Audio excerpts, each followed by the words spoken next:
All right, get ready for a story that's going to sound, well, impossible.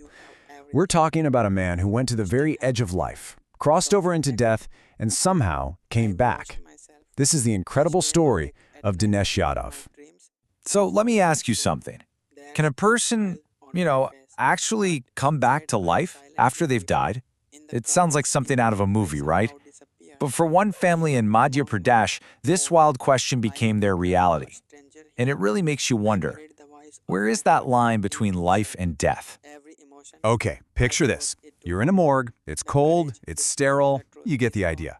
There's a body on a stretcher waiting for a postmortem. For the staff, this is just another day, another grim, routine task. Or so they thought, because this time, it was going to be anything but routine. And then, a sound. The staff look over, and what they see just doesn't compute. It's impossible. The dead man, is sitting up on the stretcher. His eyes are wide open, just filled with this look of absolute terror. I mean, can you even imagine? They were so shocked, they just screamed and ran right out of the room. So, the big question is, how does something like this even happen? How does a man who was pronounced dead end up sitting up in a morgue? To figure that out, we've got to go back to the beginning of this wild story. It all starts in February of 2018. We've got Dinesh Yadav, a 65-year-old farmer, doing what he did every single day, working out in the fields. But that night, he didn't come home. His family, obviously worried sick, went out looking for him. And that's when they found him, just lying motionless in the field. They rushed him to the hospital, hoping for the best, but it was too late. The doctors did all the checks. No pulse, not breathing. The verdict was official. It was final. Dinesh Yadav was dead. So to figure out what happened, they sent his body for a postmortem. And yeah, that's the morgue where he woke up. Okay, so before we get into the whole journey after death part of this, let's just take a step back. It's important to know who this man was. Who exactly was Dinesh Yadav? Dinesh was, by all accounts, a pretty simple guy. He was a 65-year-old farmer, came from a poor family. He didn't even have his own land to work. He was a laborer on someone else's field, just trying to scrape by and take care of his family, his 85-year-old mom, his wife, and their son. And, life wasn't easy. On top of everything, his son Deepak was kinda lost. He didn't have a job and was a big source of stress for everyone. And this little detail about his son, it's gonna become super important later on. All right, now we get to the part of the story that, well, it's hard to explain. Scientists might call it a profound near-death experience. But for Dinesh, he described it as a literal journey to the afterlife. So according to him, as he collapsed in that field, these two huge figures just appeared.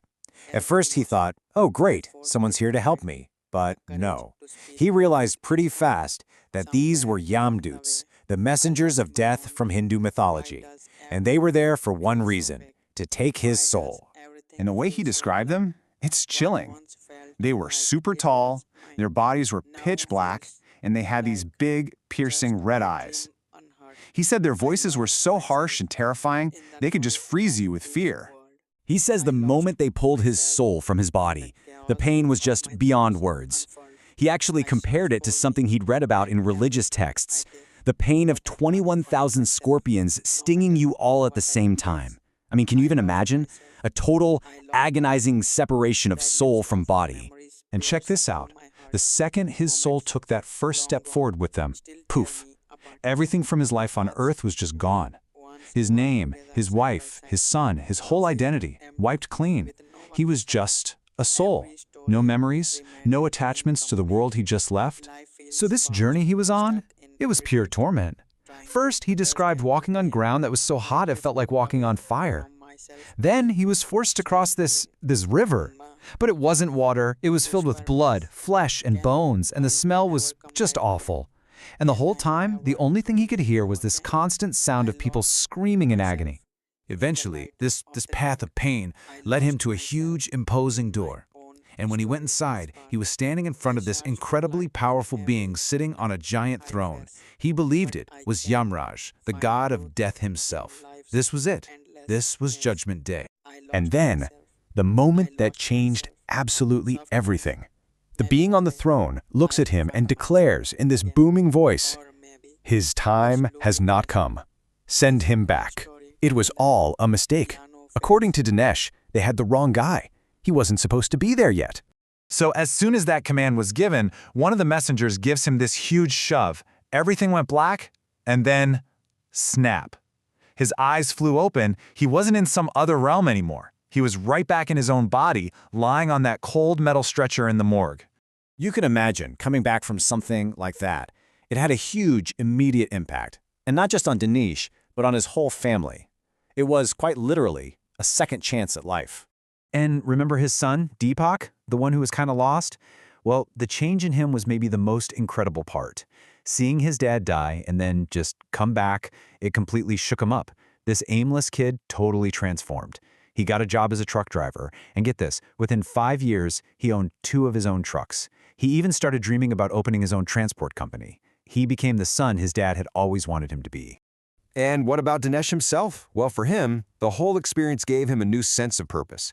He felt like he finally understood what life was all about, the consequences of your actions. He decided he was going to dedicate his second chance to just doing good for people. He truly believed he was sent back for a reason. So what do we make of all this? You could see it as a straight-up supernatural event. Or maybe it's a really complex medical mystery. There's actually a name for this, the Lazarus phenomenon. Or maybe it was a deeply profound psychological experience. But whatever you believe, you can't deny the impact it had. It completely transformed a family. And it leaves all of us with a really powerful question to think about. If you got a second chance at life, what would you change?